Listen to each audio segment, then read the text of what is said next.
من يرزقكم من السماء والأرض أمن يملك السمع والأبصار ومن يخرج الحي من الميت ويخرج الميت من الحي।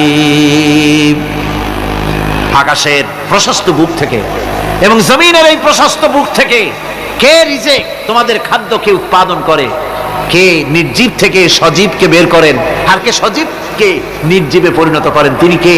তিনি হচ্ছেন আল্লাহ পাক। আল্লাহ পাক বলছেন এই প্রশ্ন যদি তাদেরকে করা হয় তো তারা কি বলবে? আল্লাহ পাক বলেন ওয়ামান ইউদাব্বিরুল আমরা ফাসায়াকুলুনা আল্লাহ ফাকুল আফালা তাত্তাকুন। হে নবী, এদেরকে প্রশ্ন করুন, এদেরকে যদি প্রশ্ন করা হয় এই পৃথিবীর সুন্দর পরিচালনা পদ্ধতি কে করেন, তাহলে তারা এক কথায় বলবে, নিজের থেকেই বলবে আল্লাহ। কে করছেন? সবকিছু আল্লাহ। আল্লাহ পাক বলেন নবী তাহলে তাদেরকে বলেন এ কথা জানার পর, এ কথা বোঝার পরেও কেন তারা ঔদাসীন্যতা দেখাচ্ছে, কেন তারা গাফিল হয়ে যাচ্ছে, কেন তারা আল্লাহ পাককে ভয় করে তার পথের অনুসারী হচ্ছে না? যে আল্লাহ রাব্বুল আলামিন এত কিছু করছেন তিনি তার পরিচয় সম্পর্কে বলে দিচ্ছেন ফাযালিকুমুল্লাহু রাব্বুকুমুল হক ফামাযা বা'দাল হক ইল্লাদ দালাল। নিশ্চয়ই এসবের মূলে রয়েছেন তোমাদের রব, আমাদের আল্লাহ, আমাদের রব। সুতরাং উজ্জ্বল সত্য প্রকাশিত হওয়ার পর গোমরাহি ছাড়া আর কিছুই বাকি থাকে না। সুতরাং যারা সত্যের পথের অনুসরণ করতে চায় রবকে চিনতে হবে, আল্লাহ পাককে জানতে হবে এবং তাকে অনুসরণ করতে হবে, তাকে রব হিসাবে চিনতে হবে। আমার বন্ধুগণ, এটা হচ্ছে সেই রুবুবিয়াত ইলাহি যার দিকে হযরত মুসা আলাইহিস সালাম ইঙ্গিত করেছিলেন ফিরআউন যখন তাকে প্রশ্ন করেছিলেন ফামান রাব্বুকুমা ইয়া মুসা। হে মুসা, তোমাদের দুজনের রব কে? তোমাদের রব, তোমাদের প্রভু কে? তিনি জবাব দিলেন রব্বুনাল্লাযী আ'তা কুল্লা শাইইন খালকাহু সুম্মা হাদা। রব হচ্ছেন আমাদের তিনি, যিনি নাকি আমাদের প্রতিপালক, আমাদেরকে সৃষ্টি করেছেন এবং আমাদেরকে হেদায়েত দিয়েছেন, সঠিক পথের দিশা দিয়েছেন। এখানে হেদায়েত হচ্ছে, এখানে হেদায়েত শব্দের অর্থ হচ্ছে সৃষ্টি শুধু করেন নাই, তাকে চলা, তার খাদ্য অনুসন্ধানের, তাকে বেঁচে থাকার সবকিছুর উপকরণ, এর কমন সেন্স, এর সাধারণ জ্ঞান আল্লাহ পাক তার সাথে দিয়েছেন। তিনি হচ্ছেন রব। ولا تدع من دون الله ما لا ينفعك ولا يضرك فإن فعلت فإنك إذا من الظالمين। আল্লাহকে ছেড়ে এমন কোন সত্তা কি দেখো না যারা তোমার কোনো উপকার করতে পারে না, তোমার কোনো ক্ষতিও করতে পারে না, তোমার কোনো উপকারও করতে পারে না। এগুলি যেমন মূর্তি পূজার ব্যাপারে বলা হয়েছে, এগুলি ঠিক তেমন দুনিয়ার ভালো মন্দ সবটাই হচ্ছে আল্লাহ রাব্বুল আলামিনের হচ্ছেন এর মালিক। সুতরাং ভালো মন্দ সবটার জন্য হাত পাততে হবে কেবলমাত্র কার কাছে? আল্লাহ পাকের কাছে। জোরে বলেন কার কাছে? দেখুন আল্লাহ পাক তার রাসূলকে কি কথা বলছেন। আল্লাহ রাব্বুল আলামিন তার হাবিবকে বলছেন وَيَمْسَسْكَ اللَّهُ بِضُرٍّ فَلَا كَاشِفَ لَهُ إِلَّا هُوَ। আল্লাহ রাব্বুল আলামিন তিনি যদি তোমাকে কোনো বিপদ দেন তাহলে পৃথিবীর এমন কেউ নাই যে সে বিপদ থেকে তোমাকে রক্ষা করতে পারে বা ঠেকাতে পারে। وَيُرِدْكَ بِخَيْرٍ فَلَا رَادَّ لِفَضْلِهِ। আর যদি আল্লাহ পাক আপনার কোনো ভালো করতে চান, উপকার করতে চান, তার থেকে সেই উপকার থেকে আপনাকে কেউ ফিরায় রাখতে পারবে না। তার মানে হলো আপনাকে যদি আল্লাহ ক্ষতি করতে চান তা কেউ সেই গতি থেকে বাঁচাতে পারবেন না। আর যদি উপকার করতেও চান তাও কেউ ঠেকাতে পারবে না। ভালো মন্দ যেটাই হোক সবটার মালিক হতেছেন আল্লাহ পাক। কে মালিক? আল্লাহ সুবহানাহু ওয়া তাআলা। এই কথাগুলি আমাদের কলিজার মধ্যে বদ্ধমূল হতে হবে। আমি এগুলি প্রায় প্রতি বছরই শিরকের ব্যাপারে কিছু না কিছু কথা বলি। তার কারণ হচ্ছে মূল আকীদা হচ্ছে আমাদের তাওহীদ। তাওহীদের উপরে প্রতিষ্ঠিত হতে হবে। একটা বিল্ডিং তৈরি করবেন, বিল্ডিংটার স্থায়িত্ব নির্ভর করবে আপনার সিমেন্ট ভেজাল কিনা। সিমেন্টের চাইতে যদি বালু বেশি দেন, পরিমাপের চাইতে যদি সিমেন্ট কম হয় বালু বেশি হয়, অথবা বালু সিমেন্টে যদি মাটি মিশানো থাকে, এ দিয়ে যদি কোনো বিল্ডিং তৈরি হয়, সামান্য ভূমিকম্প বা জোরে বাতাস আসলেই বিল্ডিংটা কাত হয়ে পড়ে যাবে, ঠিক কিনা? একটা বিল্ডিং টিকে থাকে তার ফাউন্ডেশনের উপরে, কিছুর উপরে টেকে, ফাউন্ডেশনের উপরে টেকে। অনুরূপ ভাবে ইবাদতের ফাউন্ডেশন, মুসলমানের ইমানের ফাউন্ডেশন তার তাওহীদের উপরে। তাওহীদ যত মজবুত, ইমান তত মজবুত, আকীদা তত মজবুত। আর এখানে যার অসুবিধা হয়ে যাবে, নড়বড়ে হয়ে যাবে, এই ইমান রূপ, ইবাদত রূপ, তাওহীদ রূপ এই ইমারত টিকতে পারবে না। সেই জন্য শিরক থেকে সম্পূর্ণরূপে আমাদেরকে বাঁচতে হবে। বন্ধুগণ, আমাদের দেশে মানুষেরা শিরকের মধ্যে বেশি মুবতালা হয়, বিদআতের ভিতরে বেশি পরিমাণ মুবতালা হয়। আর এক শ্রেণীর তথাকথিত আলেম এই শিরক এবং বিদআতের ব্যাপারে ওয়াজ করে জনগণকে উদ্বুদ্ধ করে তা করার জন্য। আমাদের দেশে বহুত মাজার আছে, যে মাজারগুলিকে গোসল করানো হয়, মাজার গোসল করানো হয়। আমি কি কোনো বানাইয়া কথা বলি না? এর বাস্তবতা আছে। মাজার গোসল করানো হবে, পীর সাহেবকেও গোসল করানো হবে। পত্রিকায় দিয়ে দেয়, পোস্টার ছাপানো হয়, হ্যান্ডবিল ছাপানো হয়, হাজার হাজার টাকা খরচ করে প্রচার করে লোকদেরকে দাওয়াত দেওয়া হয়। কবর ধোয়া পানি, পীর সাহেবের গোসল করানো পানি। পীর সাহেবের গোসল করাইলো, এই পানি শরীরের কত জায়গা ধুয়ে আসলো, সেই পানি বোতলে ভরে 5 টাকা করে কিনে কিনে লোকেরা খায়। নাউযুবিল্লাহ। এরপরেও ইমানের দাবি কি করে করবে মুসলমান? দুর্ভাগ্য এই মুসলমানের। গোসল শরীফ, নরজ শরীফ, তারপরে খসরজে কি সানাসুর নাকি খসরজ শরীফ, কি নাম হাবিজাবি বানাইছে আল্লাহই জানে। এখানেই শেষ নয়। হযরতে বড় পীর আব্দুল কাদের জিলানী রাহমাতুল্লাহ আলাইহি, আল্লাহর জবরদস্ত ওলি, সাইয়্যিদ, অত্যন্ত উচ্চ মানের আলেম। তার সম্পর্কে এক শ্রেণীর আলেম নামধারী লোকেরা তাকে আল্লাহর কাছে পৌঁছায় দিয়েছে, আল্লাহর সমকক্ষ করে দিয়েছে। তাকে দস্তগীর বলা হচ্ছে। কিসের দস্তগীর? তো বলে যে মেরাজের রাত্রে রাসূল করিম সাল্লাল্লাহু আলাইহি ওয়াসাল্লাম নাকি কোন জায়গায় আছাড় খাইছিলেন, আর উনি গিয়া তার হাত ধরেছেন, এই জন্য বলা হচ্ছে দস্তগীর। তিনি তার হাত ধরে তাকে ঠিক করে দিয়েছেন।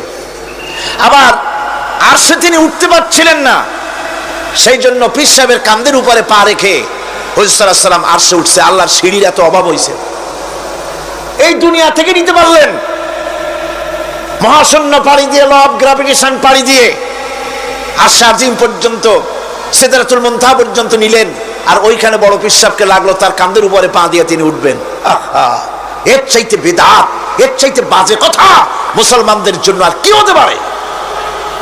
দুর্ভাগ্য এই জাতির, এই সব আলেম নামের কলঙ্ক, যারা নাকি বড় পীর সাহেবের নামে ওয়াজ করে করে বলেন, তার নামে দরুদ বানাইছে, তার নামে বলে ইয়া আব্দুল কাদের জিলানী শাইয়ান লিল্লাহ, জোরে কোন নাউযুবিল্লাহ।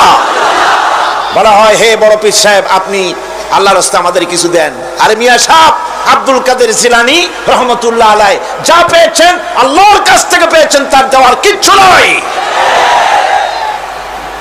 যা দিবেন আপনাকে আমাকে আল্লাহ পাক দিবেন। ইয়া গাউস আগিসনি বলা জায়েজ নাই। ইয়া গাউস আগিসনি বলতে হবে আল্লাহ পাককে। গাউস কে? আল্লাহ পাক, তাকে বলতে হবে ইয়া গাউস আগিসনি, আয় আল্লাহ পাক তুমি আমাকে সাহায্য করো। সাহায্য করতে পারেন আল্লাহ পাক। বড় পীর সাহেবকে ইয়া গাউস আগিসনি বলা যাবে না। গাউসুল আজম, এই ডিগ্রি, এই খেতাব বিদআতপন্থীদের বানানো খেতাব। গাউসুল আজম কোন মানুষ হতে পারে না, পারে না, পারে না। গাউসে আজম, গাউসে আজম শুধুমাত্র আল্লাহ রাব্বুল আলামিন। গাউসে আজম কে? আল্লাহ রাব্বুল আলামিন, যিনি মানুষের ফরিয়াদ শোনেন, যিনি মানুষের ফরিয়াদ শোনেন, তিনি হচ্ছেন আল্লাহ পাক। বড় পীর সাহেবকে আমরা শ্রদ্ধা করি, কিন্তু সেই শ্রদ্ধার অর্থ এই নয় যে নবীদের চাইতে তিনি বড়, তিনি রাসূলের চাইতে বড়, তার নামে দরুদ শরীফ বানাইতে হবে, জায়েজ নাই। আশা করি সব কথা আপনাদের মনে থাকবে। কি সব কথা তার জীবনী বানাইছে, তার মধ্যে লিখেছেন বড় পীর সাহেবের মা যখন, বড় পীর সাহেব মায়ের পেটে ছিলেন, তখন এক ফকির তার বাড়িতে আসছে। ফকিরকে তিনি ভিক্ষা দিতে বেরিয়েছেন মা, ওই সময় ভিক্ষুক বড় পীর সাহেবের মায়ের উপরে হাত দিতে গিয়েছিল। তখন পীর সাহেব মায়ের পেটের থেকে বাঘের মতো বেরিয়ে সেই ফকিরকে ঘাড় মটকায় দিল। বাজে কথা, কোন ফকির বড় পীর সাহেবের মায়ের গায়ে হাত দেয় নাই, বাজে কথা। তারপরে তিনি মরা মানুষ জিন্দা করেছেন, খড়ম পাঠাইয়া কারে পিটাইছে, বদনা মারছে, আর এক বাড়ি যাইয়া সেই বদনা দিয়ে পিটাইয়া মাথা ফাটাই দিছে, বাজে কথা। মরা মানুষ জিন্দা করেছেন। সুতরাং এই সমস্ত বাজে কথা কান দেওয়ার কোনো কারণ নাই। ওলিউল্লাহদের কেরামত হক, সন্দেহ নাই, কিন্তু সেই কেরামত মুজিজাকে পার হতে পারবে না। কোন মুজিজা আল্লাহর কুদরতকে পার করতে পারবে না। সেই জন্য আমি কথাটা ক্লিয়ার করে দিতে চাই, নফল সুন্নতের উপরে যেতে পারবে না, সুন্নত ওয়াজিবের উপরে যেতে পারবে না, ওয়াজিব ফরজের উপরে যেতে পারবে না, ঠিক কিনা?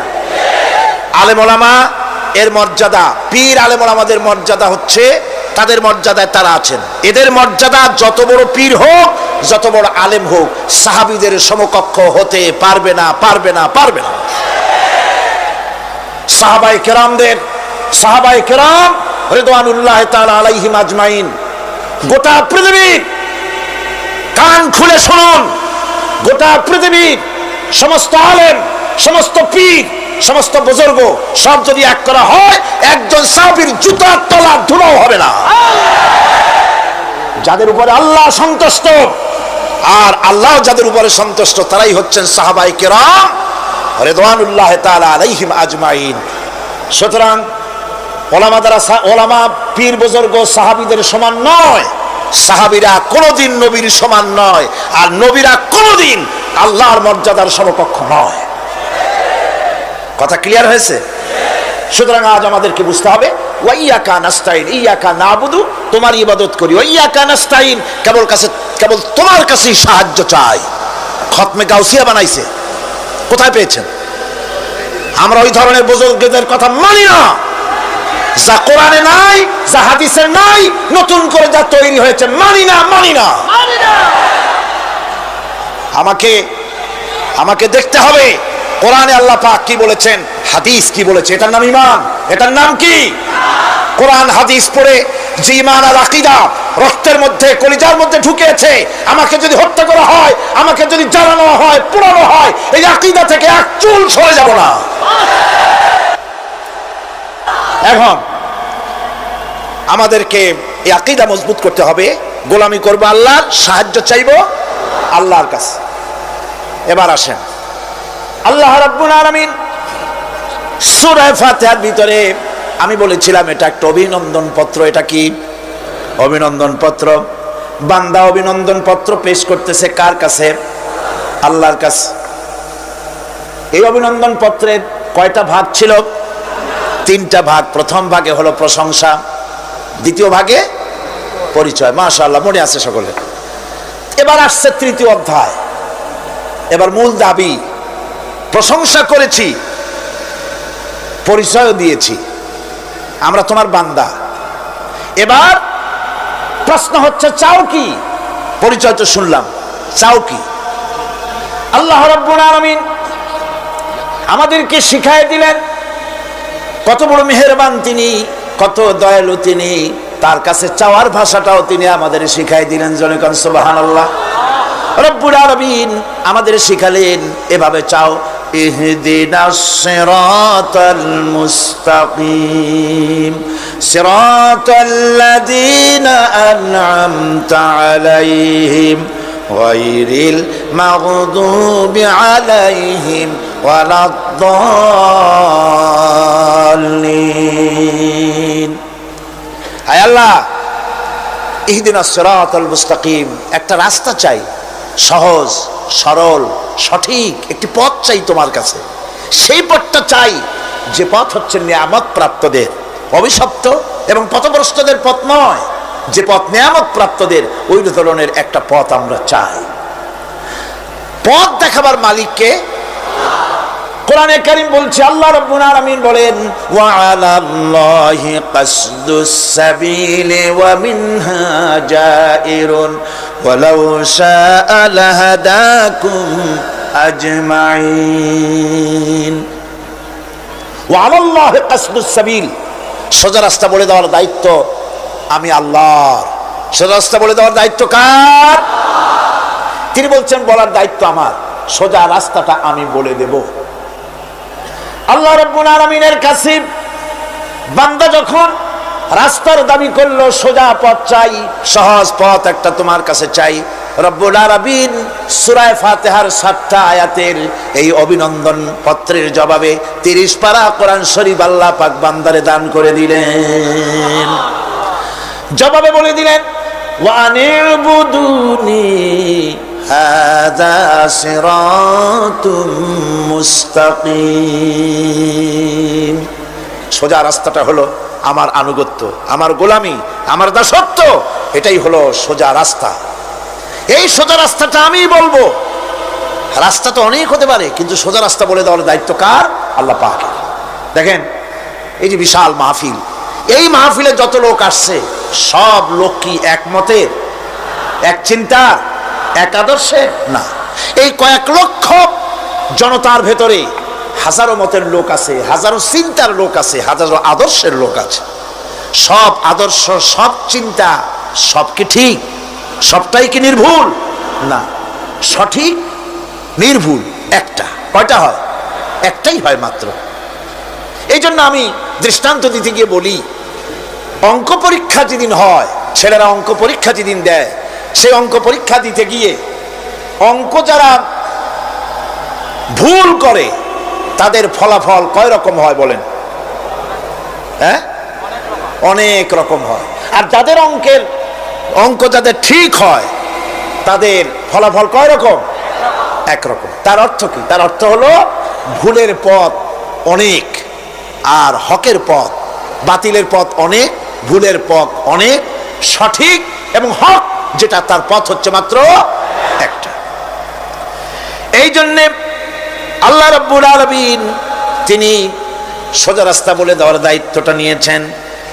কোরআন বলছে প্রত্যেকটি সৃষ্টির শুরু হতে শেষ পর্যন্ত 4টা স্তর পার হতে হয়। তার সর্বশেষ স্তর হলো হেদায়াত। 4টে স্তর পার হওয়ার সর্বশেষ স্তর হচ্ছে হেদায়াত। আল্লাযী খালাকা ফাসাওয়া ওয়াল্লাযী কাদ্দারা ফাহাদা। তিনি সকল বস্তুকে সৃষ্টি করেন এবং তারপর তার পরিমাপ, তার কর্মপথ, তার হেদায়েত তিনি দিয়ে দেন। তার মানে হচ্ছে তিনি সৃষ্টি করেন, সামঞ্জস্য রাখেন, পরিমাপটা ঠিক করেন এবং পথের নির্দেশ দেন। সৃষ্টি করেই ছেড়ে দেন না, তার হেদায়েত দিয়ে দেন, তার পরিমাপটা ঠিক করেন, সামঞ্জস্য করেন। কিরকম? দেখুন, আপনি যখন দাঁড়ান তখন আপনার পায়ের উপরে হাঁটু থেকে হাঁটুর নিচের যে অংশটা পা পর্যন্ত, ওইটাকে কি কয়? পা, নলা। এই তো ঠিক বলছেন, নলা। আপনারা আমাকে সাহায্য করবেন যেখানে আমি আটকে যাই। নলা।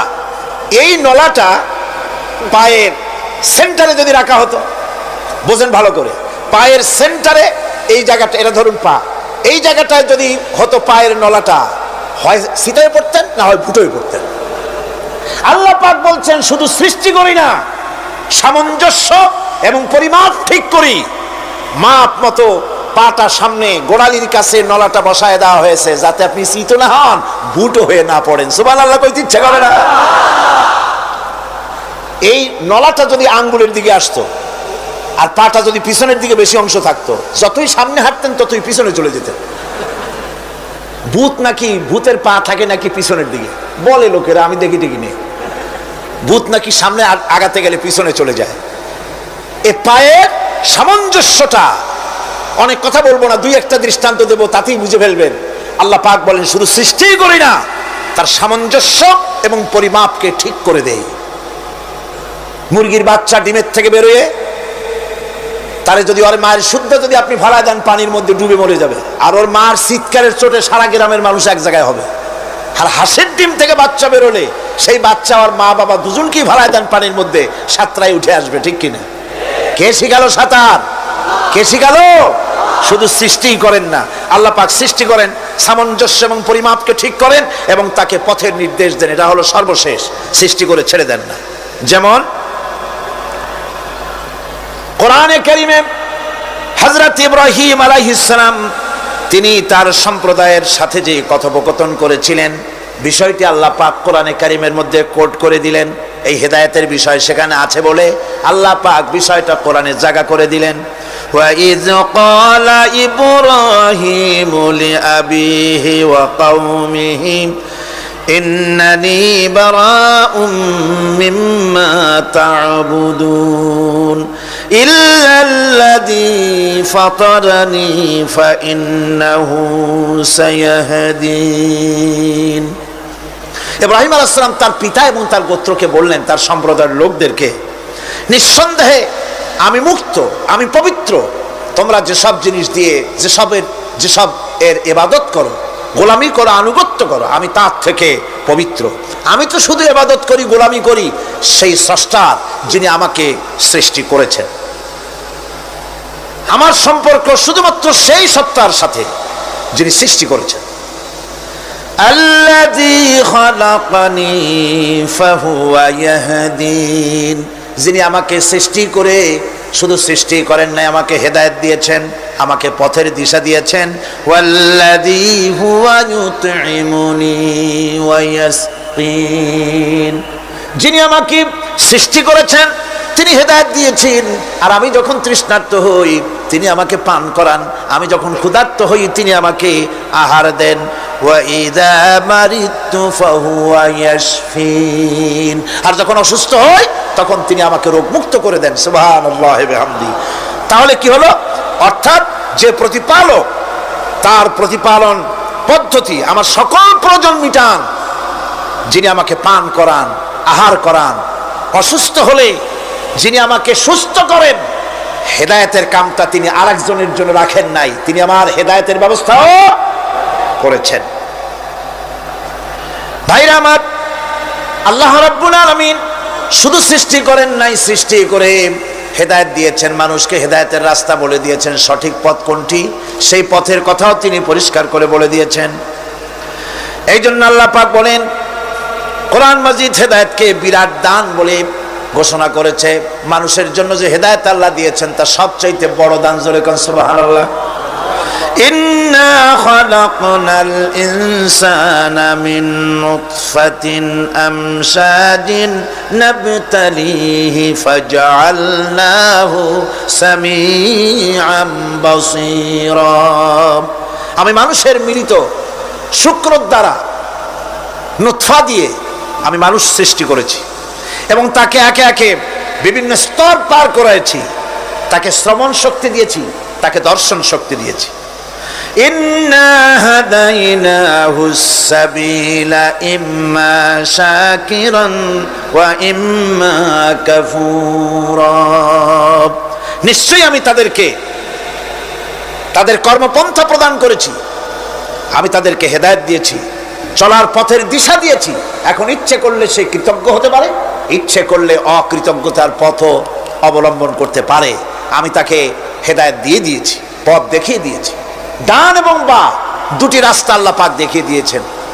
আসহাবুল ইয়ামিন, আসহাবুল শিমাল, একটা ডানপন্থী আর একটা বামপন্থী। আমাদের দেশে কিছু লোক আছে, নাম মুসলমান, কিন্তু বলে যে আমরা বামপন্থী আন্দোলন করি। অথচ সমস্ত ডানপন্থীদের জায়গা হবে জান্নাতে, যদি জান্নাতের আমল করতে পারে। ডানপন্থীদের নেতা হচ্ছেন দুনিয়ার সমস্ত পয়গম্বরেরা, আর বামপন্থীদের নেতা হলো শয়তান। বামপন্থীদের নিয়ে শয়তান যাবে কিয়ামতে জাহান্নামে। আল্লাহ পাক রাস্তা বলে দিয়েছে। আল্লাহ রাব্বুল আলামিন বলেন, আলাম নাজআল লাহু আইনাইনি ওয়া লিসানান ওয়া শাফাতাইন ওয়া হাদাইনাহুন নাজদাইন। আমি কি তোমাদের দুটি চক্ষু দেই নাই, দেখার জন্য দুটো চোখ দেই নাই? আমি কি তোমাদেরকে কথা বলার জন্য দুটো ঠোঁট দেই নাই? এরপরে আমি কি তোমাদেরকে ভালো মন্দ বোঝার জন্য আমি কি হেদায়েত দেইনি? ভালো মন্দ সবটা বোঝার জন্য আমি তোমাদেরকে হেদায়েত দিয়েছি। সুতরাং এই হেদায়েতের রাস্তা ছেড়ে দিয়ে তোমরা নিজেদেরকে গোমরাহির মধ্যে ডুবিয়ে দিও না, আমার দেওয়া হেদায়েতের রাস্তায় নিজেদেরকে পরিচালিত করার জন্য প্রচেষ্টা করো। আল্লাহ পাক বলেন, والذين جاهدوا فينا لنهدينهم سبلنا وإن الله لمع المحسنين। যারা আমাকে পাওয়ার জন্য সাধনা করেছে তাদের পথ প্রদর্শন করা আমার জন্য অবশ্য কর্তব্য। অন্য জায়গায় আল্লাহ পাক বলেছেন, ওমান ইয়াত্তাকিল্লাহা ইয়াজআল লাহু মাখরাজা। যে ব্যক্তি আমাকে ভয় করে চলে, আমার প্রতি আশা করে, ভরসা করে, তার জন্য আমি রাস্তা তৈরি করে দিই। সুবহানাল্লাহ ওয়া বিহামদিহি।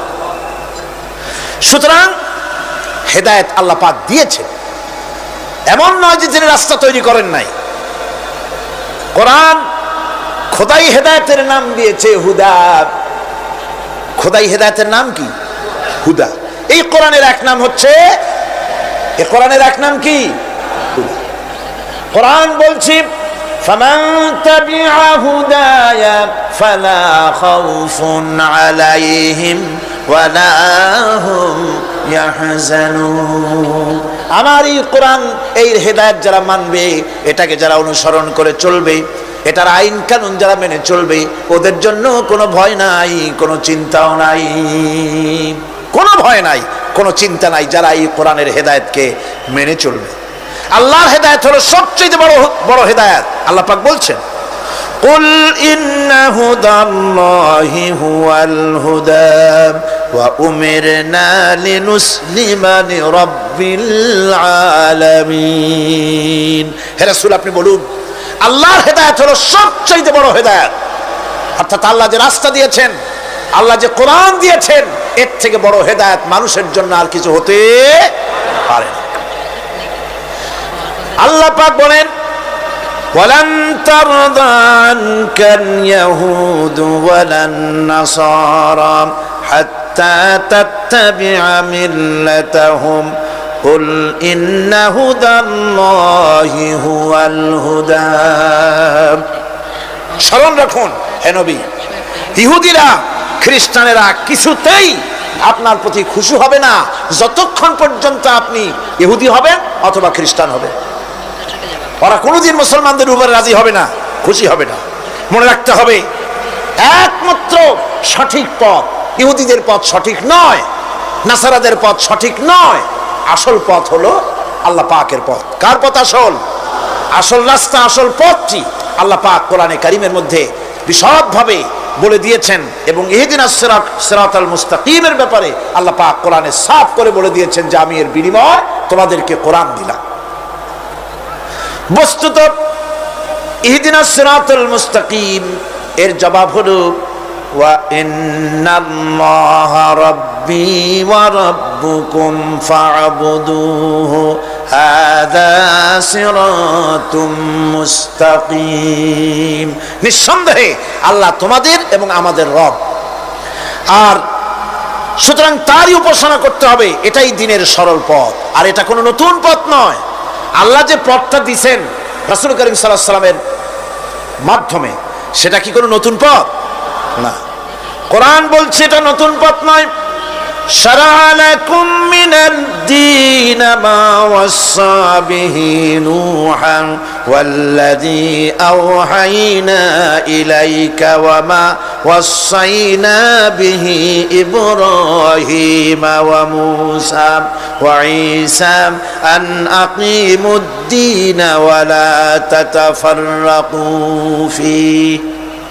শারা'a লাকুম মিনাদ দীন, এই দিন তিনি তোমাদের জন্য সেই দিনই মনোনীত করেছেন যা হযরতে নূহ আলাইহিস সালাম এর উপরে তিনি ওসিয়ত করেছেন। যা ওসিয়ত করা হয়েছিল, নসিহত করা হয়েছিল হযরতে নূহ আলাইহিস সালামের প্রতি। তিনি মনোনীত করেছিলেন হযরত নূহ আলাইহিস সালামকে এই দ্বীনকে প্রচার করার জন্য, আর যার উপরে চলার জন্য হযরত ইব্রাহিম, হযরত মূসা, হযরত ঈসাকে নির্দেশ করা হয়েছিল। তাদের সকলের শিক্ষাই ছিল একটা, যে আল্লাহ পাকের দ্বীনকে প্রতিষ্ঠা করো, আর এই ব্যাপারে কোনো রকমই নিজেদের মধ্যে পার্থক্য, মত পার্থক্যের সৃষ্টি করো না।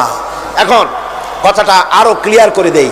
ইহদিনাস সিরাতাল মুস্তাকিম চাইছিলাম, আল্লাহ আমাদেরকে একটা সহজ রাস্তা দাও। সেই সহজ রাস্তা বলে দেওয়ার জন্য এসেছে কোরআন। সেই সহজ রাস্তা বলে দেওয়ার জন্য কি এসেছে? যারা বলেন কি?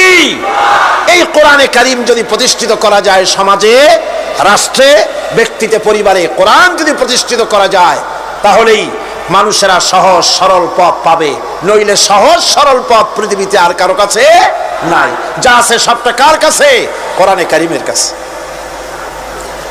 এরপরে আমরা বলি সিরাতাল্লাযীনা আন'আমতা আলাইহিম গায়রিল মাগদুবি আলাইহিম ওয়ালাদ-দাল্লিন।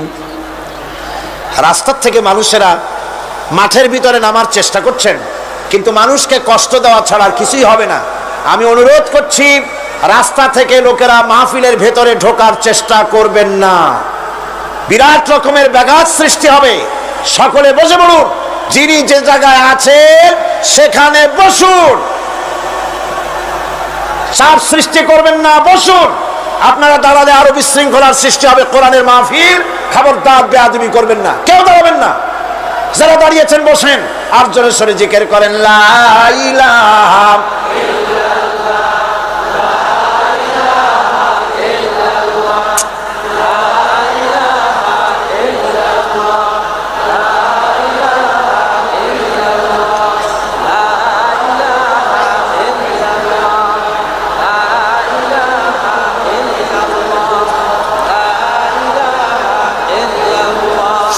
লা ইলাহা ইল্লাল্লাহ। জোরে করেন লা ইলাহা ইল্লাল্লাহ, লা ইলাহা ইল্লাল্লাহ,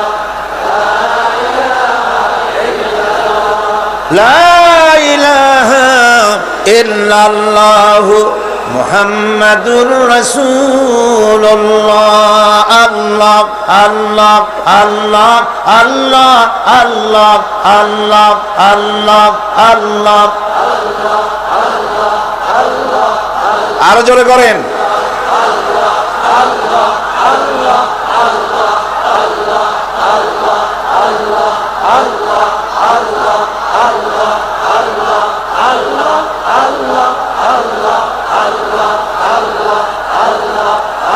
লা ইলাহা ইল্লাল্লাহ মুহাম্মাদুর রাসূলুল্লাহ। বন্ধুগণ, এত বড় বিশাল মাহফিল, পুলিশ, আর্মি কেউ এটাকে কন্ট্রোল করতে পারবে না। এটাকে কন্ট্রোল করার দায়িত্ব আল্লাহ পাকের। কার দায়িত্ব? আল্লাহর কাছে সাহায্য চাই। আল্লাহ পাক কোরআনের মাহফিল, কোরআন শোনার জন্য মানুষের কাছে সহজ করে দাও। জোরে কোন আমিন। প্রচন্ড রকমের মানুষের চাপ সৃষ্টি হয়েছে। আপনারা রাস্তা থেকে মানুষকে চাপাচাপি করবেন না, সবাই বসেন, হাঁটতে চেষ্টা করবেন না। এত বড় মাহফিল, আপনি হাঁটিয়া মানুষকে কষ্ট দিবেন না। যারা যেখানে দাঁড়ায়ছেন সেখানে বসেন, বরকত হবে। হাঁটলে গুনাহ হবে, হাঁটবেন না। বন্ধুগণ, আমি আজ খুব লম্বা কথা বলবো না, কারণ মানুষের প্রচন্ড, অতীতের যে কোনো বছরের তুলনায় প্রচন্ড চাপ সৃষ্টি হয়েছে মানুষের। আমি কথা গোছায় আনতেছি। সিরাতুল মুস্তাকিম, এজন্য মডেল দরকার। কার অনুসরণ করব? আল্লাহ পাক শিখায় দিলেন সিরাতাল্লাযীনা আন'আমতা আলাইহিম। পড়েন সবাই, সিরাতাল্লাযীনা আন'আমতা আলাইহিম গায়রিল মাগদুবি আলাইহিম ওয়ালাদ-দাল্লিন। আয় আল্লাহ, অনুগ্রহপ্রাপ্ত দল, সেই রাস্তা, অনুগ্রহপ্রাপ্তদের রাস্তা চাই। তোমার মনোনীত ব্যক্তি, অনুগ্রহপ্রাপ্ত যারা, তাদের পথ অনুসরণ করতে চাই। এই অনুগ্রহপ্রাপ্ত দল কারা, সে কথা কোরআন শরীফে বলা হয়েছে। আল্লাহ রাব্বুল আলামিন বলেন ومن يطع الله والرسول فأولئك مع الذين أنعم الله عليهم من النبيين والصديقين والشهداء والصالحين وحسن أولئك رفيقا। আর যে ব্যক্তি আল্লাহ এবং রাসূলের আনুগত্য স্বীকার করলো, নিঃসন্দেহে সে অনুগ্রহপ্রাপ্তদের সঙ্গী হলো। সেই অনুগ্রহপ্রাপ্ত কারা? নবীজিন 4 শ্রেণীর লোক। কয় শ্রেণী? বলেন সবাই, কয় শ্রেণী? নবীজিন, সিদ্দিকিন, শুহাদা, সালিহিন। এই 4 শ্রেণীর লোক হচ্ছে আল্লাহ পাকের অনুগ্রহপ্রাপ্ত লোক। কোন আলহামদুলিল্লাহ। এরাই হলো অনুগ্রহপ্রাপ্ত দল। এখন নবী কারা? নবী হচ্ছেন যারা নাকি আল্লাহ পাকের কাছ থেকে ওহী প্রাপ্ত হয়েছেন, নিখিল মানুষের চিরন্তন শান্তি এবং কল্যাণের জন্য আল্লাহ পাকের নিকট থেকে সত্যের বিধান লাভ করেছেন। তারাই হচ্ছেন নবী, যারা আল্লাহ পাকের কাছ থেকে ওহী প্রাপ্ত হয়েছেন। আর নবীরা হচ্ছেন মাসুম, নবীরা হচ্ছে বেগুনাহ। নবীদের কোনো ভুল নাই, নবীদের কোনো গুনাহ নাই। কারণ সুবহানাল্লাহ। এই পৃথিবীর মধ্যে সুপার কোয়ালিটির মানুষ, সর্বশ্রেষ্ঠ মানুষ কারা? নবীরা। সর্বশ্রেষ্ঠ মানুষ কারা? এখানে আবার এক শ্রেণীর লোকেরা বলে যে নবীরে মানুষ কওয়া যাবে না। আছেন এমন লোক? নবীরে মানুষ কওয়া যাবে না কেন? কেন? নবীর সম্মান কত। আচ্ছা, নবীরে মানুষ বলবো না তো বলবোটা কি? নবীরা কি ফেরেশতা? যদি ফেরেশতা বলি তাহলে কি নবীদের মর্যাদা বাড়ানো হলো? বলেন আপনারা, বাড়ানো হলো? তাহলে নবীদেরকে কি বলবো? তারা কি জেন? যদি জেন বলি তাহলে তাতে কি মর্যাদা বাড়বে? সবচাইতে মর্যাদা বেশি কার? মানুষের। সুতরাং এক শ্রেণীর লোকেরা খামোখাই আলেম নামধারী লোক, অথচ নবীকে মানুষ বলতে রাজি না।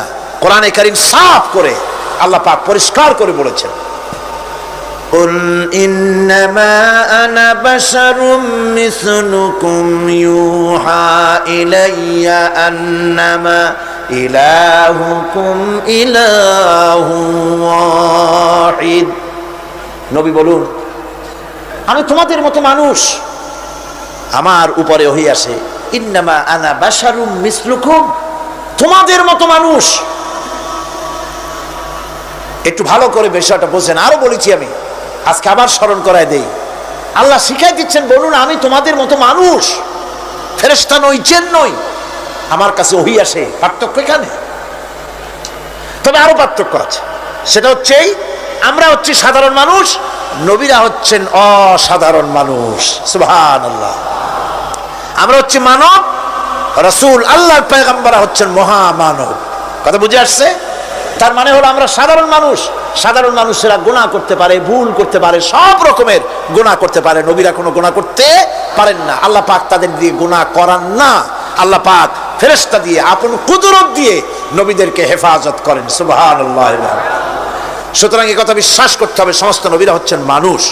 নবীদের আদর্শই কেবলমাত্র আদর্শ, সেই আদর্শকেই গ্রহণ করতে হবে, তাকেই একমাত্র নেতা হিসাবে গ্রহণ করতে হবে। আমার নেতা বলতেও রাজি না। মুশকিল কি এক জায়গায়? কয় যে নেতা বলা যাবে না কেন? কয় যে ওই যে মানুষেরা বলে, স্লোগান দেয়, আমার নেতা, তোমার নেতা, অমুক তমুক, হ্যান ত্যান। তো এগুলির সাথে নবীরে মিশানো এটা ঠিক না। আচ্ছা, নবীরে নেতা কব না, কবটা কি? নবী কি হয় নেতা হবে, না হয় অনুসারী হবে, এর বাইরে তো কিছুই নাই। হয় ইমাম, না হয় মুক্তাদি। বাইরে কি? বাইরে তো নাই কিছু।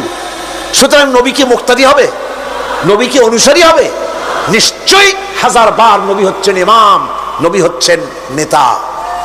আমরা যখন আরবিতে বলি, ওনারা নিজেরাও আরবিতে বলেন, তখন কোনো আপত্তি হয় না। আল্লাহুম্মা সাল্লি আলা সাইয়্যিদিনা মুহাম্মদ। সাইয়্যিদিনা মানে হচ্ছে আমাদের লিডার, আমাদের নেতা। সাইয়্যিদিনা যখন বলে তখন আপত্তি করে না, কিন্তু আমাদের নেতা বললেই আপত্তি করেন। বাংলা ভাষা, বাংলাদেশি মানুষ হইয়া বাংলা ভাষার প্রতি গভীর জ্ঞান দেখলে দুঃখই হয়। বন্ধুগণ, মনে রাখতে হবে, নবী হচ্ছেন মাসুম, বেগুনাহ এবং নেতা। আর মুহাম্মদ সাল্লাল্লাহু আলাইহি ওয়াসাল্লাম হচ্ছেন বিশ্ব নেতা, এটা কোনো সন্দেহ নাই। এই নবীর অনুসরণ করতে হবে। সিদ্দিকিন হচ্ছে সত্যকে যারা উদার, উন্মুক্ত, অকুণ্ঠ চিত্তে, দ্বিধাহীনভাবে যারা গ্রহণ করেছে, এর বিপরীত যারা করেই নাই, তারাই হচ্ছেন সিদ্দিকিন। হযরতে যেমন একটা দৃষ্টান্ত, হযরতে আবু বকর সিদ্দিক রাদিয়াল্লাহু তাআলা আনহু, মেরাজ থেকে হুজুর ফিরে এসেছেন সকালবেলা, ফজরের নামাজ পড়ে বসেছেন কাবা শরীফে, তিনি বসে আছেন। তো তখন আবু জাহেল আসছে, এসে বলছে মুহাম্মদ সাল্লাল্লাহু আলাইহি ওয়াসাল্লাম, প্রত্যেক দিনই তো নতুন নতুন কথা কও, আজকে কোনো নতুন কথা আছে? হুজুর বললেন, হ্যাঁ নতুন কথা আছে। কি? বলে, এই তো শেষ রাত্রে জিবরাইল আসছিল, আমারে নিয়ে গেল বাইতুল মুকাদ্দাসে, জেরুজালেমে গিয়ে নামাজ পড়লাম, ওইখান থেকে মহাকাশ পাড়ি দিলাম, 7 আকাশ পাড়ি দিলাম, সিদরাতুল মুনতাহা গেলাম, আরশে আজিম ভ্রমণ করলাম, আল্লাহর সাথে কথা কইলাম, জান্নাত জাহান্নাম দেখলাম, তারপরে আবার এই আয়েশা নামাজ পড়িয়া তোমাদের সাথে কথা বলতেছি। আবু জাহেল কয় যে, খাইস যাও, মাথাটা একটু ভালো ছিল, এখন তাও সর্বনাশ হয়ে গেছে। কয়, মুহাম্মদ সাল্লাল্লাহু আলাইহি ওয়াসাল্লাম, তুমি যা বললা এই কথাটা আমি কি হুবহু মানুষের কাছে বলবো? হুজুর বলছেন, অবশ্যই বলো গিয়ে। আবু জাহেল চিন্তা করলো, দিস ইজ দ্য মোমেন্ট, এটাই হলো আসল সুযোগ পেয়ে গেছে মানুষকে বিভ্রান্ত করার জন্য। সবার আগে ছুটে চললো হযরত আবু বকর রাদিয়াল্লাহু তাআলা আনহুর বাড়িতে, যে বলছেন, আবু বকর শুনেছো? বলে, কি? মুহাম্মদ সাল্লাল্লাহু আলাইহি ওয়াসাল্লাম এই রকমের কথা বললো, বেচারার মাথাটা যাও ভালো ছিল, শেষ। হুজুর বলছেন, আবু জাহেল আমার রাসূলকে এরকম বলেছেন? আবু জাহেল বলছে, আমার নিজ কানে শুনে আসলাম, এখনো তিনি সেখানে বসা। হযরত আবু বকর বলেন, আবু জাহেল, আমার আল্লাহর নবী তিনি যদি এরকম কথা বলে থাকেন, তাহলে আমি কোনো সন্দেহ পোষণ করি না, অবশ্যই আল্লাহ রাব্বুল আলামিনের হাবিব যা বলেছেন তা সত্য। হযরত আবু বকর রাদিয়াল্লাহু তাআলা আনহু মসজিদে হারামে আসলেন, হুজুরকে জিজ্ঞেস করলেন, হুজুর আবু জাহেল আমাকে এইসব কথা বললো, এগুলি কি ঠিক? হুজুর বললেন, হ্যাঁ। তিনি ঘটনা বয়ান করলেন। হযরত আবু বকর বললেন, হে রাসূল, আপনি যা বলেছেন সত্য বলেছেন, আপনার মেরাজ ঠিক হয়েছে, সঠিক হয়েছে, সন্দেহ নাই। হুজুর বলেন, আবু বকর তুমি তো শুধু আবু বকর নাও, তুমি সিদ্দিক। সত্যকে যারা অকুণ্ঠ চিত্তে দ্বিধাহীন ভাবে যারা সত্যের সামনে মাথা নত করেছে, গ্রহণ করে নিয়েছে, দ্বিমত পোষণ করে নাই, কোন রকমের দুষ্ট বুদ্ধির আশ্রয় গ্রহণ করেনি, উল্টাপাল্টা করেনি, এই সমস্ত মানুষেরই হলো সিদ্দিক। আর এদের দলকেই সিদ্দিকিন বলা হয়। তাহলে নবীয়িন, সিদ্দিকিন, এনারা হচ্ছেন নেয়ামত প্রাপ্ত। 3 নম্বরে হচ্ছে শুহাদা, সত্যকে যারা সত্যের সাক্ষী দিয়েছে, সত্যের সাক্ষ্যদাতা। সত্য হচ্ছে ইসলাম। সত্য কি? ইসলাম। সত্য হচ্ছে আল্লাহ, সত্য হচ্ছে নবী, সত্য হচ্ছে কোরআন, সত্য হচ্ছে হাদিস। এই মহাসত্যকে যারা স্বীকৃতি দিয়েছে, নিজেদের কথা দিয়ে, কাজ দিয়ে, ধন দিয়ে, সম্পদ দিয়ে, এমনকি নিজের জীবনটা এই রাস্তায় বিলিয়ে দিয়ে, মহাসত্যের চিরস্থায়ী সাক্ষী দিয়ে দুনিয়া থেকে যারা বিদায় হলেন, ওনারা হচ্ছেন শহীদ। আজ রাস্তাঘাটে শহীদ হয়, যার তার নামের আগে শহীদ বসায় দেয়। শহীদ এত সোজা জিনিস নয়। আল্লাহর রাস্তায়, ধর্মের জন্য, ইসলামের জন্য, আল্লাহর জন্য, কোরআনের জন্য, রাসূলের জন্য যারা জীবন দেন, তারাই হচ্ছে শহীদ। এই শহীদদের মর্যাদা আল্লাহ রাব্বুল আলামিন এত বেশি মর্যাদা দান করেছেন। শহীদদের মর্যাদা আল্লাহ পাক দিয়েছেন, কিয়ামতের দিন শহীদদের কোনো বিচার করা হবে না। আল্লাহ রাব্বুল আলামিন শহীদদেরকে বিনা বিচারে জান্নাত দিয়ে দিবেন।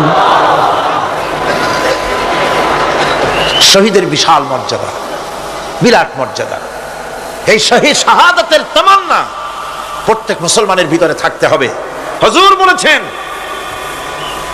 শহীদি মওতের যন্ত্রণা পিঁপড়ায় কাটার যন্ত্রণার চাইতে বেশি কিছু নয়। শাহাদাত হচ্ছে এপারে মওত আর ওপারে আল্লাহর সঙ্গে দেখা হয়ে যাবে। শহীদি মওত হচ্ছে আল্লাহর সঙ্গে দেখা করার একটা সেতু বন্ধন, একটি সেতু, একটি ব্রিজ, একটা পুল, একটা সাঁকো। এপারে দুনিয়া, ওপারে আল্লাহ পাকের সঙ্গে দেখা হবে। সুবহানাল্লাহ। ভাইরা, ইসলামের জন্য যারা জীবন দিলেন, যারা শাহাদাত বরণ করলেন, তারা জাতির সম্মানের পাত্র। সেই সম্মান, সেই মর্যাদা আল্লাহ রাব্বুল আলামিন শহীদদের প্রদান করেছেন। হযরত আব্দুল্লাহ জুলবাজাদাইন, যার কথা বুখারীতে লেখা হয়েছে, সুবহানাল্লাহ কোন। যুবক মানুষ ইসলাম কবুল করেছেন, ইসলাম কবুল করতে গিয়ে বাড়ি ঘর জায়গা জমি কিছুই ছিল না। ছোট্ট অবস্থায় বাবা মারা গেছে, চাচার ঘরে লালিত পালিত হচ্ছিলেন। এরপরে রাসূলের প্রতি ঈমান আনবেন, চাচার ভয়তে পারেন না। হুজুর হিজরত করলেন। আব্দুল্লাহ তার নাম ছিল, আব্দুল উজ্জা। তিনি চলে গেলেন চাচার কাছে। চাচা গো, মুহাম্মদ সাল্লাল্লাহু আলাইহি ওয়াসাল্লাম আল্লাহর নবী, ব্যাপারে তোমার মত কি? তিনি বলেন আমারও তো তাই মনে হয়। যদি তাই মনে হয় তার উপর ঈমান আনবেন কিনা? চাচা বলে না, কখনো ঈমান আনবো না। ভাতিজা বলতেছেন চাচাজি, বছরের পর বছর ধরে অপেক্ষা করতেছিলাম, আমি আপনার অধীনে আছি বলে ইসলাম কবুল করতে পারি নাই। আমার ইচ্ছা ছিল আপনি আগে করবেন, তারপরে আপনাকে দেখা দেখি আমি করব। কিন্তু আপনি যখন ইসলাম কবুল করলেন না, আর করবেন না বলে যখন ঘোষণা দিলেন, আপনাকে উপস্থিত রেখে আমি ঘোষণা দিলাম লা ইলাহা ইল্লাল্লাহু মুহাম্মাদুর রাসূলুল্লাহ। চাচা বলছে, ভাতিজা এর পরিণাম জানো? কয় না, জানি না। এর পরিণাম হচ্ছে তুমি আমার বাড়িতে থাকো, আমার বাড়ি ছাড়তে হবে। বললেন রাজি আছি। উট ছাগল ভেড়া ঘোড়া যা দিছি ছাড়তে হবে, বলছে রাজি আছে। চাচা বলছে শুধু তাই নয়, পরনে যে লুঙ্গি আছে, গায়ে যে জামা আছে, আমার পয়সার লুঙ্গি জামা ছাড়তে হবে। ভাতিজা বলছে ঈমানের জন্য যা চাও সব ছাড়িয়ে দেব। জামা লুঙ্গি খুলে ফেলে দিয়ে দিলেন। হাদিস। তিনি চলে গেলেন মায়ের কাছে ওই অবস্থায়। মা এই যুবক ছেলেকে উলঙ্গ অবস্থায় দেখে দুই হাত দিয়ে নিজের চোখ চেপে ধরেছেন। বাবা, তোমার এই অবস্থা কেন? ছেলে বলছেন, মা ঈমান আনার কারণে আমার এই অবস্থা হয়েছে। মা বলে, বাবারে কি চাও আমার কাছে? আব্দুল উজ্জা বলছে, মা কিচ্ছু চাই না, একটুখানি কাপড় আমারে দাও, আমি বিশ্ব নবী মুহাম্মদ সাল্লাল্লাহু আলাইহি ওয়াসাল্লামের খেদমতে যেতে চাই। মায়ের কাছে পুরানা কম্বল ছিল, কম্বলটা তিনি দিয়ে দিলেন। হযরতে এখনো তো সে মুসলমান হয়নি, ওই কম্বলটা ছিঁড়ে নিয়ে দুই টুকরা করে কম্বলটা পরলেন, আদাটা তাতে করে হাঁটু ঢাকে না, আর একটা কোন রকম গায়ে দিলেন। এরপরে হেঁটে হেঁটে কষ্ট করে মদিনায় চলে গেলেন। মসজিদে নববীর ভিতরে ঢুকে দরজার কাছে বসা বিশ্বনবী জনাবে মুহাম্মদ রাসূলুল্লাহ সাল্লাল্লাহু আলাইহি ওয়াসাল্লাম মসজিদে নববীতে, যুবক, হাঁটুর উপরে কাপড়, মাথার চুল উস্কো খুস্কো চেহারা, ক্ষুধার্ত চেহারা। হুজুর জিজ্ঞেস করছেন, তুমি কে? তিনি বললেন, আমার নাম আব্দুল উজ্জা। তোমার এই অবস্থা কেন? তিনি বললেন, হুজুর ঈমান আনার জন্য বাড়ি ঘর জায়গা জমিন উট বাছুর সব হারাইছি, এমনকি পরনের লুঙ্গিও আমারে দেয় নাই, মার কম্বলটা ছিঁড়িয়ে এনেছি। নবীজি আসহাবে সুফফার ভিতরেই তাকে বসতে দিলেন, তাকে থাকতে দিলেন, আর বললেন তারে কোরআন শরীফ শিখাবা। আব্দুল উজ্জাকে হুজুর বললেন, তোমার নাম উজ্জা নয়, তোমার নাম আব্দুল্লাহ। হাদিস শরীফে এসেছে আল্লাহর কাছে দুইটা নাম বেশি প্রিয়, একটা হচ্ছে আব্দুল্লাহ আর একটা হচ্ছে আব্দুর রহমান। মুসলমান হলেন। এরপরে আসহাবে সুফফার মধ্যে বসে আছেন, কোরআন শরীফ জোরে জোরে তেলাওয়াত করেন। আসহাবে সুফফা রাসূলের কাছে নালিশ করলেন, অভিযোগ করলেন, হুজুর এই আব্দুল্লাহর কোরআন শরীফ এত জোরে পড়ে, তার চিল্লানির জ্বালায় আমরা বিশ্রাম করতে পারি না। নবীজি বললেন, সাহাবীরা আব্দুল্লাহকে বেশি করে চিল্লাইতে দাও, বাধা দিও না, কারণ তার ঈমান বড় দামের ঈমান হয়েছে, ঈমান আনতে গিয়ে কিছু আনতে পারে নাই, তাকে বাধা দিও না, প্রাণ ভরে চিল্লাইতে দাও, জোরে জোরে পড়তে দাও। ইতিমধ্যে তাবুকের যুদ্ধের রণদামামা বেজে উঠেছে। রোমান সৈন্যরা হুজুরের সঙ্গে যুদ্ধ করবে, জিহাদ করবে, ইসলামকে পরাজিত করার জন্য তারা আক্রমণের প্রস্তুতি নিল। নবীজি রোমানদের সঙ্গে লড়াই হবে বলে সাহাবায়ে কেরামদের কাছে সাহায্য চাইলেন, যার কাছে যা আছে অস্ত্রপাতি জমা করো, টাকা দাও, পয়সা দাও। সবাই মিলে দিতে লাগলেন। দিতে দিতে মহিলারা গলার হার, নাকের ফুল, কানের দুল হুজুরের সামনে স্তূপ হয়ে গেছে, টাকা কড়ি সোনা দানা সব শুদ্ধ। হুজুর বলছেন সাহাবীরা সবাই তো সব জিনিস দিলে, আমার আবু বকর রে দেখি না কেন? হযরত আবু বকর রাদিয়াল্লাহু তাআলা আনহু একটা পিলারের আড়ালে দাঁড়ানো ছিলেন। হুজুরের ডাক শুনে তিনি আসলেন, হাতে ছোট্ট একটা থলি, চোখে পানি। থলিটা হুজুরের হাতে তুলে দিলেন। হুজুর থলি ছাড়লেন, দেখা গেল কয়েকটা দিরহাম আর কয়েক কেজি গম, আর কিছু নাই। হুজুর তাকালেন, দেখছেন আবু বকর রাদিয়াল্লাহু তাআলা আনহু চোখের পানিতে দাড়ি ভিজে ভিজে পড়তেছে। হুজুর বললেন, আমার সাহাবীরা, আজ তোমরা সকলে মিলে যে দান করেছো, সেই দানের তুলনায় আবু বকর যে দান করেছে আল্লাহ রাব্বুল আলামিনের কাছে তা বেশি মূল্য হয়েছে। মনের মধ্যে অনেকের প্রশ্ন জাগলো, কেমন করে তা হলো?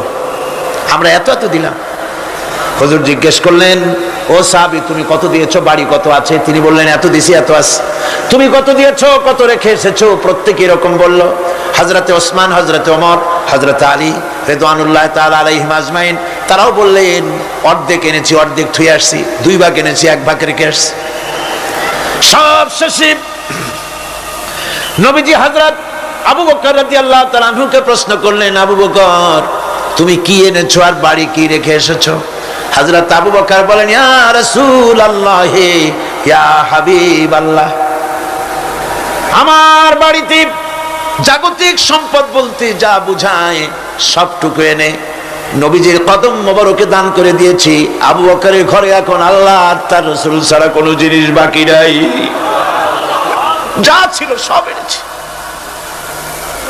হুজুর জিহাদে রওনা হলেন 30,000 সৈন্য সাথে, 30 সহস্র সৈন্য নিয়ে নবীজি তাবুকের দিকে চললেন। পথের মধ্যে হযরত আব্দুল্লাহ এসে হুজুরের সামনে দাঁড়ায় গেছেন। আব্দুল্লাহ এসে বলেন, ইয়া রাসূলুল্লাহ, একটু দাঁড়ান। এই জিহাদে মেয়ে লোক পুরুষেরা সাহাবীরা সবাই প্রাণ ভরে দান করলো, কিন্তু আমি এমন এক বান্দা, আল্লাহর কিছুই দিতে পারলাম না।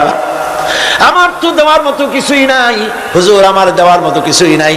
তবে আমি আপনার কাছে দোয়া চাই, আপনি দোয়া করুন, আমি যেন এই যুদ্ধে, এই জিহাদের ময়দানে আমি যেন শহীদ হতে পারি।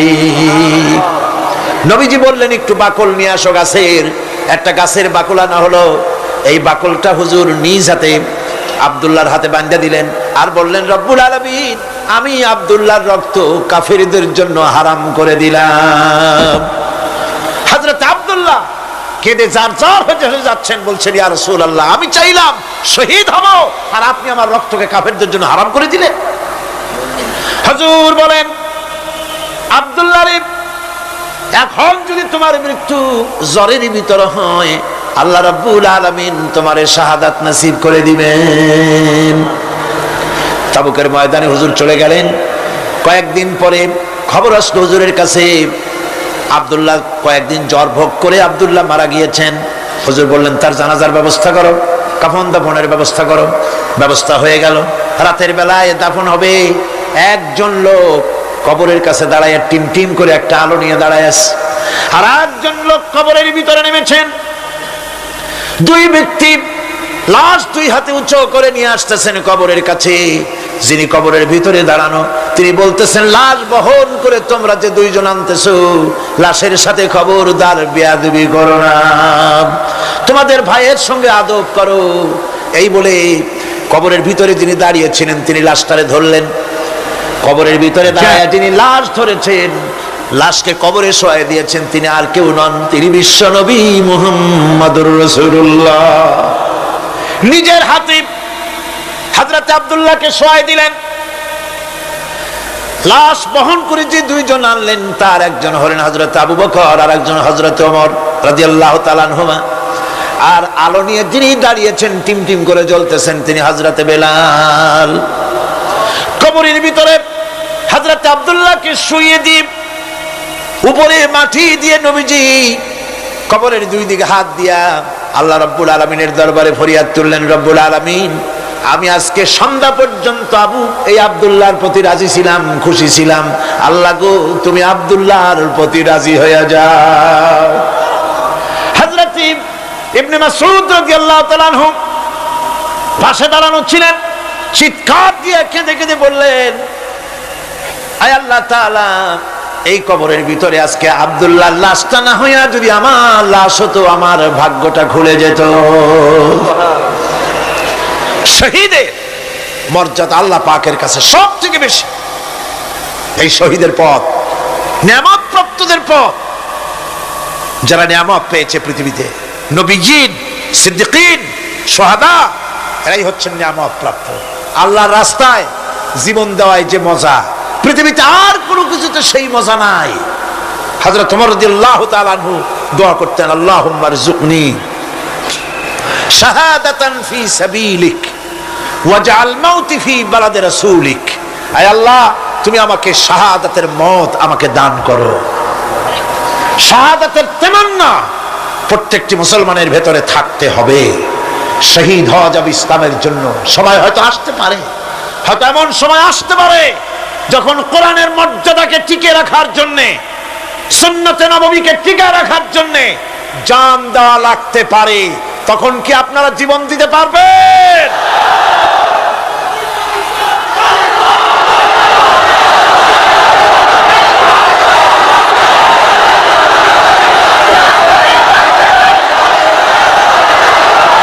এরপরে চতুর্থ নম্বরে হচ্ছে সালিহিন। চতুর্থ নম্বরে কি? সালিহিন। সালিহিন হচ্ছে জীবনের প্রত্যেকটি ক্ষেত্রে যারা একনিষ্ঠভাবে আল্লাহর বিধান পালন করেছেন, যারা পুণ্যের সাথে সুদৃঢ় থেকেছেন, যারা অটল থেকে পুণ্যের সাথে হকের সাথে অটল থেকেছেন, কোন অবস্থাতেই ইসলামী আদর্শের বিরুদ্ধাচরণ করেনি, তারাই হচ্ছেন সালিহিন। ইসলামের আদর্শ ছাড়ে নাই, পরিত্যাগ করে নাই, জীবনের সবকিছুর বিনিময় এটাকে আঁকড়ে ধরে থেকেছেন, ইসলামী আদর্শের পরিপন্থী কিচ্ছু করেন নাই। এরা হচ্ছেন সালিহিন। কোন আলহামদুলিল্লাহ। আল্লাহর অনুগ্রহ প্রাপ্ত কয় শ্রেণী? 4 শ্রেণী। নবীজিন, সিদ্দিকিন, শুহাদা, সালিহিন। এই 4 শ্রেণীর লোকেরাই হচ্ছে নিয়ামত প্রাপ্ত। আমরা বলেছি সিরাতাল্লাযীনা আন'আমতা আলাইহিম গায়রিল মাগদুবি আলাইহিম ওয়ালাদ-দাল্লিন। নিয়ামত প্রাপ্তদের পথ চাই, অনুগ্রহ প্রাপ্তদের পথ। আর অভিশপ্ত পথভ্রষ্টদের পথ আমরা চাই না, আমরা পরিহার করে চলবো। এটা একটু ওয়াদাও বটে। যারা অভিশপ্ত, যারা পথভ্রষ্ট, ওরা কারা? মাগদুব এবং দল্লিন। মাগদুব হচ্ছে অভিশপ্ত, দল্লিন হচ্ছে পথভ্রষ্ট। দুনিয়ার সমস্ত মুফাসসিরিন, মুহাদ্দিসিন সব একমত, মাগদুব হচ্ছে ইহুদিরা। মাগদুব কারা? বলেন না কারা? আর দল্লিন, অভিশপ্ত কারা? খ্রিস্টানেরা। বলেন কারা? একটুখানি জোরে সোরে দরুদ শরীফ পড়েন। সালাতুন ইয়া রাসূলুল্লাহ আলাইকুম, সালামুন ইয়া হাবিবাল্লাহ আলাইকুম। জোরে পড়েন।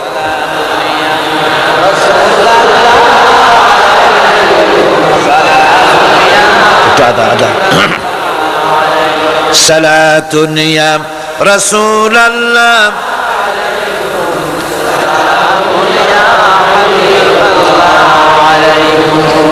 ভাইরা, ইহুদিদের অভিশপ্ত হওয়ার কারণটা কি? আল্লাহ রাব্বুল আলামিন বলেন, শোনো কারণ কি। وَضُرِبَتْ عَلَيْهِمُ الْمَسْكَنَةُ ذَلِكَ بِأَنَّهُمْ كَانُوا يَكْفُرُونَ بِآيَاتِ اللَّهِ وَيَقْتُلُونَ الْأَنْبِيَاءَ بِغَيْرِ حَقٍّ ذَلِكَ بِمَا عَصَوْا وَكَانُوا يَعْتَدُونَ। তাদের উপর দারিদ্র এবং অসহায়তার অভিশাপ বর্ষিত হয়েছে। এর কারণ হলো তারা আল্লাহ পাকের আয়াতকে অস্বীকার করেছে, তারা অকারণে আল্লাহর নবীদেরকে হত্যা করেছে এবং প্রত্যেকটি ব্যাপারে আল্লাহর শরীয়তের সীমা লঙ্ঘন করেছে। যুরিবাত আলাইহিমুল যিল্লাতু ওয়াল মাসকানা ওয়া বাউ বিগাদাবিন মিনাল্লাহ। আল্লাহ পাক বলেছেন চিরকাল ইহুদিরা অভিশপ্ত, তাদের কোনো আবাসস্থল হবে না, সারা জীবন ঘুরে বেড়াবে। আপনারা বলবেন কই ঘুরে বেড়ায় না, তো তাদের তো জায়গা হইছে জেরুজালেমে, ইসরায়েলে, সেখানে তারা জায়গা করে নিয়েছে। তাহলে এটা কেমন হলো? এটা এইভাবে হচ্ছে, ওখানে তাদেরকে প্রতিষ্ঠিত করেছে আমেরিকা, ঠিক কিনা? আল্লাহ পাক কোরআন শরীফের মধ্যে বলেছেন, যদিও মানুষের সাহায্যে কোনো জায়গায় তাদেরকে আল্লাহর ইচ্ছায় অথবা মানুষের সাহায্যে কোথাও যদি জায়গা হয়ও, অপমানের জীবন যাপন করতে হবে সারাটা জীবন, কিয়ামত পর্যন্ত দুঃখে দুঃখে মরতে হবে, দেশে দেশে ঘুরে বেড়াতে হবে ভিক্ষুকের মতো। সে অবস্থাই হয়েছে। আমেরিকা ওদের উপর থেকে হাত উঠায় নিক, মধ্যপ্রাচ্যের আজকের 20 ফোড়া ইসরায়েল, আমেরিকা যদি তাদের রুবুবিয়াতে প্রতিপালনের হাতটা উঠায় নেয়, তাহলে আরব দেশে যত লোক আছে যুদ্ধ করা লাগবে না, এক পাশে গিয়ে পেশাব করলে ভাইসে লোহিত সাগরে চলে যাবে। সুতরাং এই ইহুদিদের পথ অনুসরণ করা যাবে না। ইহুদিরা অপরাধ করছিল কি? একটু আগেই বললাম, তারা আল্লাহর আয়াতকে অস্বীকার করেছে, তারা নবীদেরকে হত্যা করেছে, এটাই হলো তাদের অপরাধ। তারা শরীয়তের ব্যাপারে বাড়াবাড়ি করেছে। আর খ্রিস্টানরা, তাদের অপরাধ কি? তাদের অপরাধ হচ্ছে তারা আল্লাহর বিধানের উপরে তারাও বাড়াবাড়ি করেছে। তারা নিজেদের আল্লাহর বিধান বাদ দিয়ে নিজেদের মন গড়া জীবন যাপন শুরু করেছে। তারা ঈসা আলাইহিস সালামকে আল্লাহর ছেলে বানাইছে। তারা মদ খায়, তারা জিনা করে, তারা শুকর খায়। তাদের উপরে শরীয়তকে সম্পূর্ণ বুড়ো আঙ্গুল দেখায়া তারা মুশরিকের চাইতেও খারাপ হয়ে গিয়েছে, ঠিক কিনা? এরা, হিন্দুরা কখনো বলে না যে আল্লাহর ছেলে মেয়ে আছে, বলে নাকি? কিন্তু ওরা আল্লাহর ছেলে বানাইছে, মেয়ে বানাইছে, বউ বানাইছে। নাউজুবিল্লাহ। আমেরিকায়, ইংল্যান্ডে, সেসব জায়গায় গির্জায় আজার খ্রিস্টান যাওয়ার লোক নাই। সপ্তাহে একদিন ইবাদত করে, সানডে। সেই সপ্তাহের একদিন ইবাদত করতে লোক পাওয়া যায় না। সেদিন তারা ফুর্তি নাট্য করার জন্য বউ বাচ্চা নিয়ে, মদ টদ নিয়ে, সিবেচে গিয়ে কাপড় চোপড় ভালাইয়া যা খুশি তাই করে। তারা মসজিদে আসে না, কি বলে, গির্জায় যায় না। ফলে আমার নিজের চোখে দেখেছি বহুত গির্জা এমন আছে যার সামনে লেখা আছে ফর সেল, বিক্রয়ের জন্য। এই সাইনবোর্ড যখন লাগায়, এলাকার মুসলমানেরা চান্দা তুলিয়া গির্জা কিনা সব সমানে মসজিদ বানাইতেছে। ইংল্যান্ডে আজ থেকে 100 বছর আগে মসজিদ ছিল মাত্র একটা। সেই গ্রেট ব্রিটেনে এখন মসজিদের সংখ্যা 7000-এর উপরে। আলহামদুলিল্লাহ। সুতরাং এই খ্রিস্টান এবং ইহুদিদের পথ অনুসরণ করা যাবে না। কিন্তু তারপরেও আমরা অনুসরণ করছি না, করছি না? করছি। বিশ্বকবি, কবি সম্রাট আল্লামা ডক্টর ইকবাল রহমাতুল্লাহ আলাইহি সুন্দর করে বলেছেন, ওয়াদা মে হো তুম নসারা তু তামাদ্দুন মে হনুদ, ওয়াদা মে হো তুম নসারা তু তামাদ্দুন মে হনুদ, ये मुसलमान है जिन्हें देख के शर्माए यहूद। चल चलने हिंदू তুমি, বেশভূষাতে খ্রিস্টান, মুসলমান এই যারে দেখে ইহুদ করে লজ্জা জ্ঞান। তুমি নাকি মুসলমান? কাপড় চোপড় দেখলে মনে হয় তুমি তো খ্রিস্টান। জামা কাপড়, তোমার অবস্থা দেখলে মনে হয় তুমি খ্রিস্টান। তোমার ওঠা বসা, বিয়ে শাদী, সংস্কৃতি দেখলে মনে হয় তুমি হিন্দু। আর তোমার লেনদেন দেখলে ইহুদিরা পর্যন্ত তোমাকে ঘৃণা করে। কথা ঠিক কিনা? কথা ঠিক কিনা? এই হলো মুসলমানদের অবস্থা। সুতরাং আল্লাহ পাক বলছেন ইহুদিদেরকে ছাড়তে হবে, খ্রিস্টানদের অনুকরণ ছাড়তে হবে। ইহুদি খ্রিস্টান সকলের অনুকরণ ছেড়ে দিয়ে নিয়ামত প্রাপ্ত ওই 4 শ্রেণীর লোকের অনুসরণ করতে হবে, তাহলেই খাঁটি মুসলমান হওয়া যাবে। কোন আলহামদুলিল্লাহ। এই হলো সূরা ফাতিহা, যা গত আজকের দিন সহ 5 দিন আমরা আলোচনা করলাম। কোন আলহামদুলিল্লাহ। এখন এই সূরা ফাতিহাকে আমি আপনাদের পকেটে উঠাই দিতে চাই, যাতে করে মনে থাকে। 5 দিনের অনেক কথা এক জায়গায় করে দিলে মনে করতে সুবিধা হবে, ঠিক কিনা? মনে রাখতে সুবিধা হবে। সূরা ফাতিহা আয়াত কয়টা? এই 7টি আয়াতের 7টি শিক্ষা আছে। সূরা ফাতিহার শিক্ষা 1, সকল প্রশংসা কেবলমাত্র হাদিস শরীফে এসেছে, ইদা মুদিহাল ফাসিকু ইহতাজ্জাতিল আরশ, যখন কোন ফাসিকের প্রশংসা করা হয়, যে ব্যক্তি নামাজ পড়ে না, রোজা করে না, দিন মানে না, ঈমান নাই, চরিত্র নাই, এমন লোককে যখন প্রশংসা করা হয়, আল্লাহ পাকের আরশ গোসায় থরথর করে কাঁপতে থাকে। সুতরাং সমস্ত প্রশংসা হবে কার? আল্লাহুম্মা আমিন। রব্বানা যালামনা أنفسنا وإن لم تغفر لنا وترحمنا لنكونن من الخاسرين ربنا لا تزغ قلوبنا بعد إذ هديتنا وهب لنا من لدنك رحمة إنك أنت الوهاب ربنا فاغفر لنا ذنوبنا وكفر عنا سيئاتنا وتوفنا مع الأبرار ربنا وآتنا ما وعدتنا على رسلك ولا تخزنا يوم القيامة إنك لا تخلف الميعاد أي الله رب العالمين বিশাল এই জনতা নিয়ে তোমার দরবারে হাত তুলেছি রব্বুল আলামিন। কোরআনে কারীমের মাহফিল বড় আশা করে হাত তুলেছি, মেহেরবানি করে আলোচনার সওয়াব রাসূল করিম সাল্লাল্লাহু আলাইহি ওয়াসাল্লামের রূহ মুবারকে পৌঁছায় দাও। तमाम পৃথিবীর মাটির নিচে মুমিন মুমিনাত যারা শুয়ে আছে তাদের রূহের উপরে সওয়াব পৌঁছায় দাও রব্বুল আলামিন। আমাদের মা বাপ যাদের দুনিয়া থেকে বিদায় হয়ে গেছে, কবরগুলিকে জান্নাতের টুকরা বানায়া দাও। রব্বির হামহুমা কামা রব্বায়ানি সগীরা, সবাই পড়েন রব্বির হামহুমা কামা রব্বায়ানি সগীরা। আয় আল্লাহ, আমাদের মা বাপ যাদের বেঁচে আছে স্বাস্থ্য ভালো রাখো আল্লাহ, তাদেরকে হায়াতে তাইয়্যিবা দাও, সেহাতে কুল্লিয়া দাও, খাতিমা বিল খাইর করো রব্বুল আলামিন। কোরআনে কারীমের মাহফিলে বড় আশা করে আমরা হাত তুলেছি, আমাদের জিন্দেগির সকল গুনাহ খাতা মাফ করে দাও।